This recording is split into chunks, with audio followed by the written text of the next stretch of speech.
Hey y'all, what it is, bitch. Okay, so I really need to talk about this shit. I was literally up all night looking for inspiration and I found it in this story because this is really triggering to me because I have trauma from sex. I have trauma from other things, but I have trauma from sex too. And basically, Nicki Minaj's husband, Kenneth Petty, he's been having rumors about him being a sex offender for the longest. But the woman who he assaulted back in the day finally spoke out a few days ago on the talk show The Real. And I watched that interview last night, and I damn near cried. Okay, she looked so distressed. She looked so panicked and nervous about even talking about her truth. She was tearing up, crying. It was a mess. Like, she really looked mentally worn out.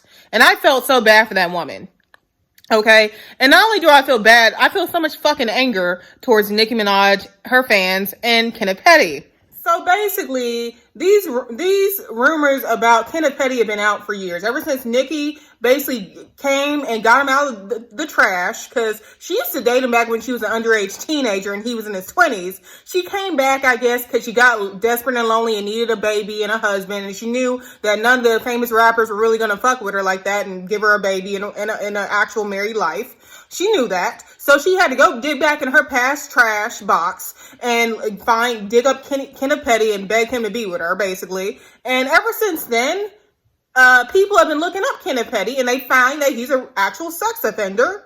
And ever since these allegations and stuff have hit the net years ago, and people actually were looking into him, Nicki kept trying to make excuses for this man. She knew that he was a sex offender when she got with him. She knew what he did, but she tried to make all these excuses or basically say the woman was lying. Okay, here's an example. On the Queen radio show a few years ago, when she first got with Kenneth, she made this comment talking about, oh, this woman is trying to bring my husband down. She's a white girl that was in a relationship with him, and she got mad, and she made this rumor that he assaulted her, and it didn't happen. She's just trying to keep a black man down. Like, bitch, she ain't even white. The woman, if you guys look at the interview, go look it up. I'll put the link below.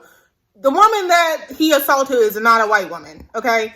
And plus, they were not even in a relationship. He literally followed her home like a weirdo from school. He was just a neighborhood kid that had a crush on her, I guess, and followed her home at knife point, made her, get naked and all that at knife point. And she was a young girl. She was 16. Even though he was 16 too, it don't make it right. And even if they were together, which they weren't, the woman, Jennifer, the one who got assaulted, claims up and down she was not in no relationship with Kenneth. Even if it was a relationship type thing, that would have still been assault. It would have still been rape. Okay, Nicki, stop the bullshit. Not only that, but she would send this woman harassing messages.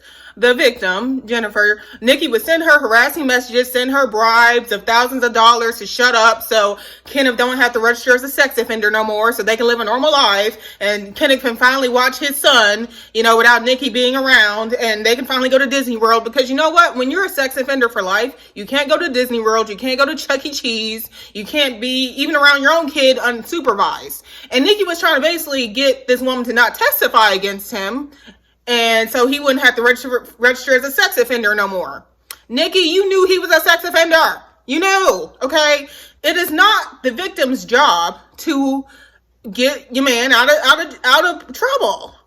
You decide to lay up and have a baby with somebody who can't even watch his own kid without you being there. You're the one who decided this life, okay? Because, quiet as it's kept, that these rapper guys that you were with did not even want to take you seriously. Safari was with you for 12 years. He never married you. All the other guys you were with humped and dumped you. So it's kind of like you got so in such a rush to have a family that you picked the wrong man, and you're trying to make this woman who was literally assaulted by your man be the bad guy, that she's wrong. Like, nah. The Jennifer woman literally said that she wanted to be left alone. She didn't want to even be on TV talking about this, but Nicki and Kenneth kept bribing her. One time they even sent her a death threat because she didn't even accept their little bribing money. Like, Nicki, this is your fault. It's your fault. It ain't that woman's fault. I hope you never have any daughters, because you did the same shit with your brother when your brother was accused of messing around with his stepdaughter. You still didn't believe. You didn't believe the girl. You believed your brother, even though there was DNA. There's no more proof more than DNA on a woman's body. Okay, your brother was the same type of dude who assaulted a underage girl, and you believed your brother over the underage girl. That's disgusting. You do not need any daughters.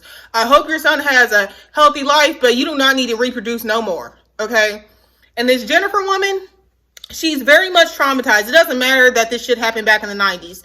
You keep trying to re-traumatize her by harassing her. That's why she's suing you, not because she's jealous, not because she's trying to be the next Nicki Minaj, not because she's trying to be a clout chaser. And I think the most fucked up thing about all this is that there's literally people blaming the fact that Nicki made tweets about not getting the vaccine a few days ago as a reason why this girl was on the reel telling her story. I've seen so many dumbass comments of Nicki fans saying, oh, they trying to bring Nicki down because she spoke about the COVID shot. She don't want to get it. She spoke the truth about how her cousin's balls got swollen and they want to shut her up. The government want to shut her up, and then we want to use this woman to take her down. Bitch, what that got to do with anything? That has nothing to do with this woman getting sexually assaulted. Nicki knew that Jennifer was going to be on the reel and telling her side of the story, and she knew that you dumbass fans and you conspiracy theorists and you anti-vaxxers were going to basically care more about that than the victim. Okay, she knew what she was doing. Nicki's a lot of things, but she ain't dumb. She knew that it was going to take some type of attention off of that and put it on the fact that she's kind of an anti-vaxxer. I mean, you can't get dumber than that. I mean, I don't care if you get I don't care about if you get the shot or not, but you can't be sitting up here acting like that's the whole reason why this woman spoke out. This woman spoke out because she's been getting her stories tried. She's been getting death threats. She's been getting bribes from Nicki Minaj. Nicki Minaj keeps trying to reach out to her to shut her up, and she refuses to do that. She wants justice, not a bribe, not to just be shut up. This shit has actually been affecting her real life. Nicki Minaj fans have been sending her death threats and saying she's a liar and she's scared to go places. Like, trauma is a bitch. Trauma is real.